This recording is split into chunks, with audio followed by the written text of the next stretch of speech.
was in the making. Greatness and glory. The New York Liberty are WNBA champions. This is a whole new year. We want to do that again.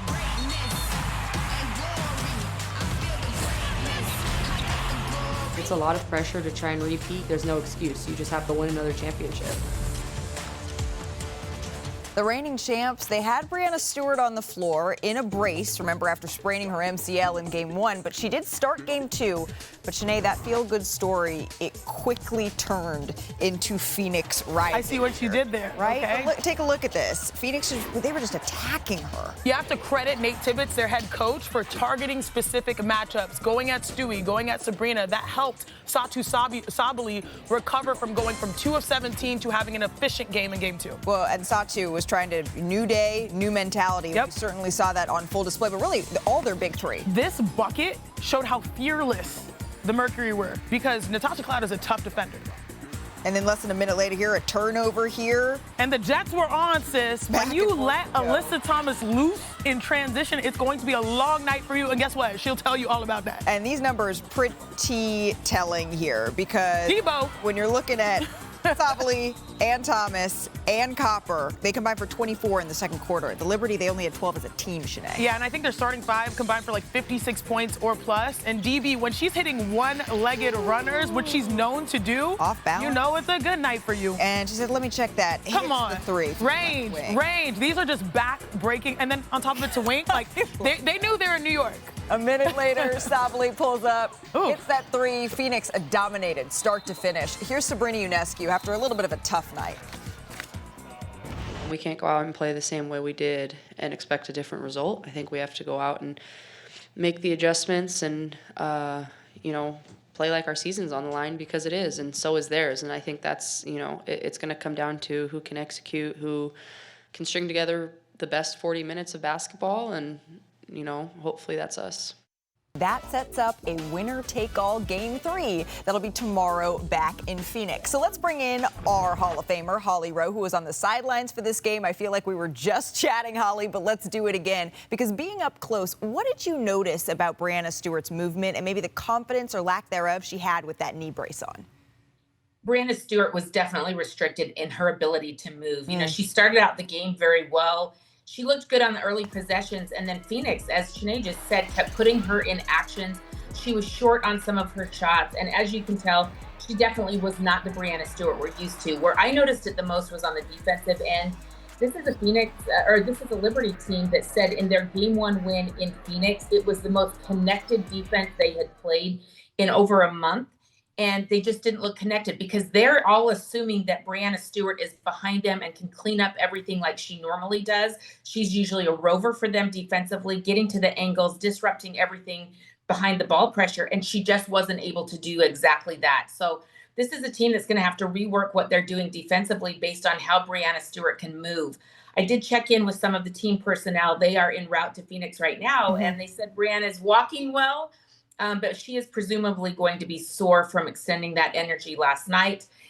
We'll see if she's able to go Friday and just how effective she can be. But I think this has to be a collective mind shift with what they can do. If Stewie's not Stewie, right, just 6 points, how do we rally behind her and have to move differently defensively? But more than that, the big three has to show up in this way. I cannot ever remember a game, and I reached out to New York's PR team to see if this was true, where both Jonquel Jones, Sabrina Ionescu, and Breanna Stewart all scored in single figures. Jonquel Jones just 7 points.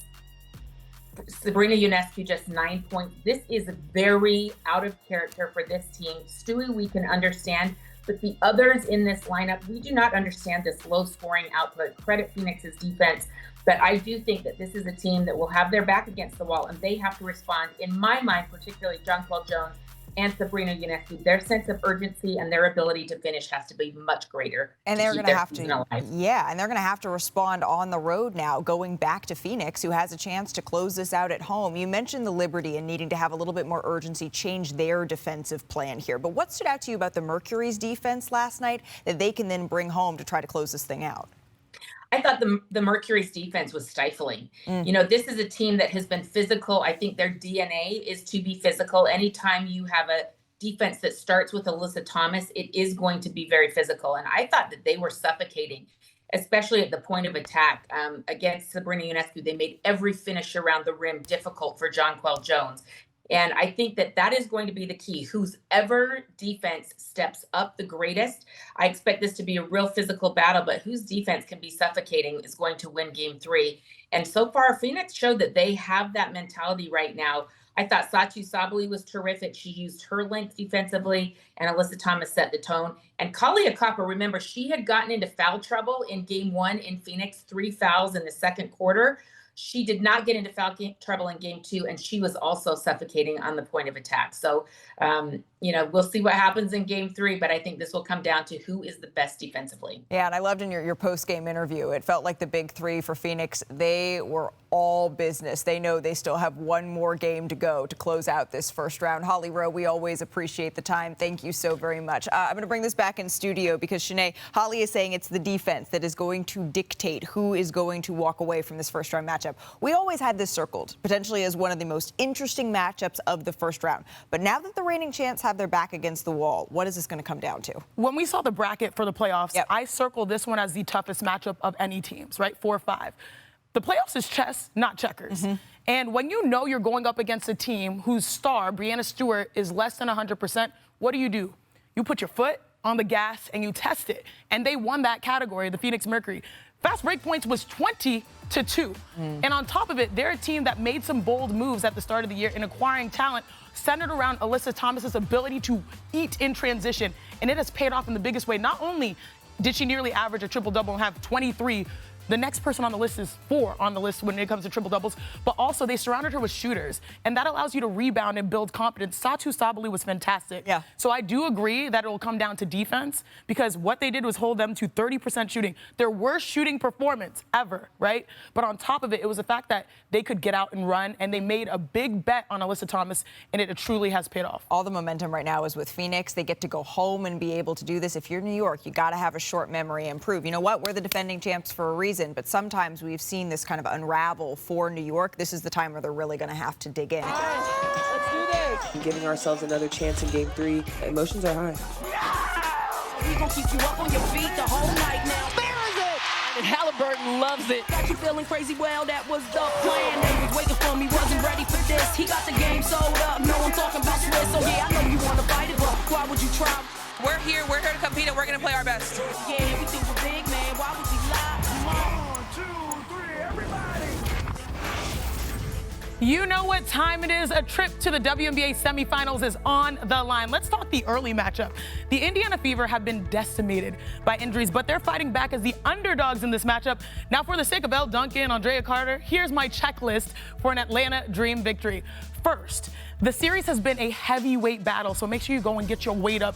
2 All-Stars have dominated the paint, Aaliyah Boston and Bree Jones. Last game, more than half of the points were scored on the inside in the paint. I mean, these ladies are all-stars, and Atlanta is stacked at the post position with Bree Jones, Brittany Griner, and Naz Hillman, who has had a tremendous year. So look on the inside to see where this battle goes. Now, second on my checklist, the Dream will have to slow down. The hottest guard in the WNBA this year, Kelsey Mitchell. Her 20 points per game are the most in Indiana Fever history.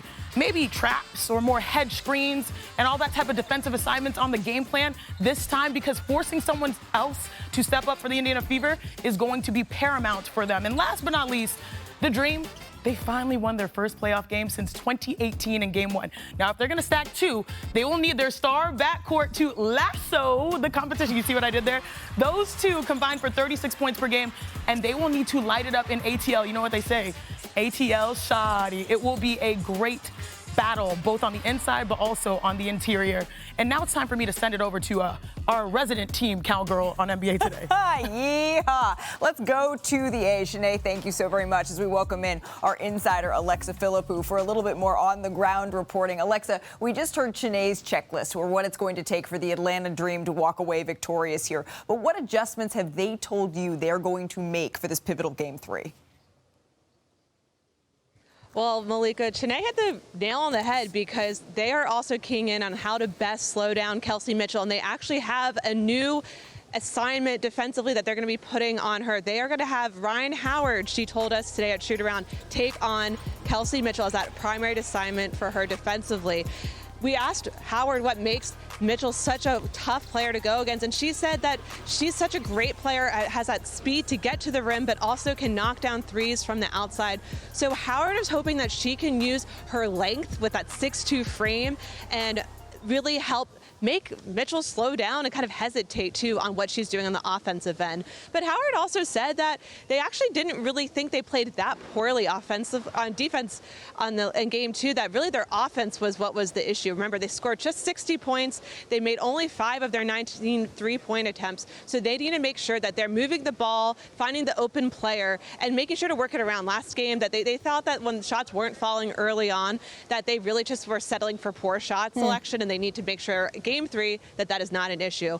The Fever being the underdogs tonight, they said that they're actually not minding that position that they're going to be in, that's something that they're used to all season. Yeah. Lexi Hull told us that they need to make sure, as Shanae said, keep playing through Aaliyah Boston, get some inside touches through her, and that they need to shut down those Atlanta guards and Ryan Howard and Alicia Gray. Oh, well, Shanae's going to love that it's the post players that you're looking at for this one. And we'll keep an eye out for that adjustment, putting Ryan Howard here on watching that adjustment. Alexa Philippou, thank you so much for your time here on NBA Today. It's the second of our winner-go-home doubleheader here. The first, Nneka Ogwumike and the Storm looking to upset A'ja Wilson and the Aces. The Storm, they won an intense game 2 to tie the series 1-1. The newly crowned co-defensive player of the year, A'ja Wilson, she joined us earlier in the show and shared what it's going to take to close out the Storm. It's going to take all of us. It's really going to take all of us, and we can't take any plays off. And I think we did not have a great showing game 2. Obviously, it ended in an L, but just more so of just the Aces basketball in our system. I think we were starting to revert back to the Aces before All-Star, and we can't do that. So, and it's on us. A lot of it is controllable, which is really good, but it's going to take all of us. Every single possession, we can't take it lightly because we know what's at stake for us right now. So we're going to have to come out with the energy and the tenacity that we need to carry out this win. Of course, on NBA Today, we play it right down the middle, right? But, Shanae, we understand family ties here. No matter what, we just hope the game is so good that all of us are going to be reacting like this. This is what we root for. I've entered Zen mode, okay? I heard A'ja, now I'm scared. Well, tonight on ESPN 2.